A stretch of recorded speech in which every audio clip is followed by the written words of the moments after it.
মুসলমানের দেশ হচ্ছে আমাদের এই বাংলাদেশ। আর এই বাংলাদেশে বসে কোরআনকে অবমাননা করা হবে, কোরআনকে পায়ের তলে রেখে এরপরে যদি ভিডিও করা হয়, নাউজুবিল্লাহ, এর চাইতে কি বলবো মুসলমানদের আজকে কতটা নিকৃষ্ট ভাবতেছে আজকে ইহুদিরা। এর দায়ভার সম্পূর্ণ আমরা মুসলমান জাতি। হ্যাঁ মোল্লারা, তোমরা আরো বেশি করে মন্দির পাহারা দাও, মোল্লারা তোমরা গিয়ে আরো বেশি পরিমাণে হিন্দুদের পূজাকে শুভেচ্ছা জানাও, আর তার পরিণাম, তার ফল হচ্ছে এই কোরআনকে পায়ের তলে রেখে ভিডিও করে দেওয়া। নাউজুবিল্লাহ। প্রিয় দর্শক শ্রোতা, আজকে বাংলাদেশের সমস্ত ইসলামী যে দলগুলো রয়েছে তারা চুপ আছে। এর মানে কি বোঝা যায় আপনারা বলেন? আমি বলবো মোল্লারা, তোমরা যদি এর বিচার না করো, ওর যদি ফাঁসি না হয়, তাহলে অতি দ্রুত বাংলাদেশ থেকে হিন্দুদের পূজা মন্দিরগুলোকে সমস্ত কিছু ভাঙচুর করে উঠিয়ে দেওয়া আমাদের ইমানের দাবি। এটা আমরা বলেই যাব এবং এই কর্মসূচি আমাদের ইনশাআল্লাহ চলবে। সবাই আওয়াজ তুলবেন।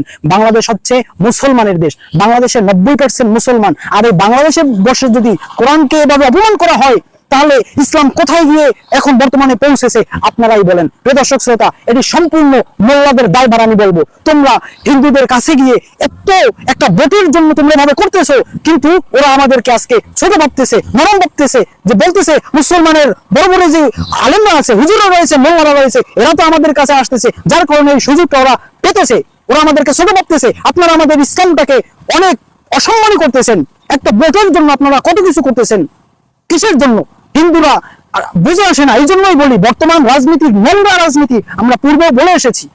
প্রিয় দর্শক শ্রোতা, যাই হোক, আমি এই কথাগুলো বলতে চাই না, কিন্তু কোরআনকে এভাবে অসম্মান করা হলো। আমার ইমান থাকা অবস্থায় যার বিরুদ্ধে আমার কথাটি লাগুক, আমার দেখার বিষয় না। আমার ইমান থাকা যতক্ষণ আছে ইনশাআল্লাহ প্রতিবাদ করে যাব। প্রিয় দর্শক শ্রোতা, অবশ্যই আপনারা আমার সাথে থাকবেন। এই যে অসম্মান করা হলো, আমি মনে করি এটা আমাদের এই মোল্লাদের দায়ভার। আরেকটি বিষয়, এখন পর্যন্ত কোনো মোল্লারা কিন্তু আওয়াজ তোলে নাই, কোনো মিছিল মিটিং কোনো কিছু হচ্ছে না। এর মানে কি? আমার তো বুঝে আসছে না, আমাদের ধর্ম উপদেষ্টা তিনি এখন পর্যন্ত কথা বলে না এই বিষয়কে কেন্দ্র করে। তাহলে এর দ্বারা কি বোঝা যায়? আমরা ইসলাম আসুক, এটা আমরা চাই। পূর্বে ভিডিওতে আমরা অনেক ভিডিওতে বলেছি যে আমরা হুজুরদের সাথে বা ইসলামী দলগুলোর সাথে আমরা আছি, কিন্তু আপনারা যে এই যে শুরু করতেছেন, এতে তো আমরা কিভাবে আপনাদের সাথে থাকবো? ভোট তো দেওয়া দূরের কথা, আপনাদের তো কাছেই যাবো না আমরা।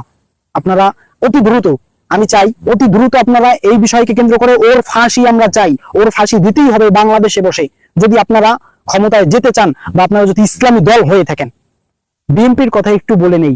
বিএনপি কিন্তু তারা বলেছে যে আমরা ইসলামী দল না, অতএব তারা তো বলেই দিয়েছে ইসলামী দল না, আমরা ইসলামকে নাম করে আমরা ভোট চাই না। অতএব তারা ইসলাম থেকে তারা বলছে আমরা ইসলামী দল না। কিন্তু আপনারা যারা আছেন, চরমনাই, জামাত, হেফাজত, আরেকটি আছে কি হেফাজতে ইসলাম, এরকমের আরো একটা আছে, এই যে দলগুলো, এরা হচ্ছেন ইসলামী দল। এখন আপনারা যদি এই বিষয়কে কেন্দ্র করে আপনারা যদি না দাঁড়ান, কথা না বলেন, তাহলে কারা কথা বলবে? আর আপনারা শুভেচ্ছা জানান আমাদের এই হিন্দুদের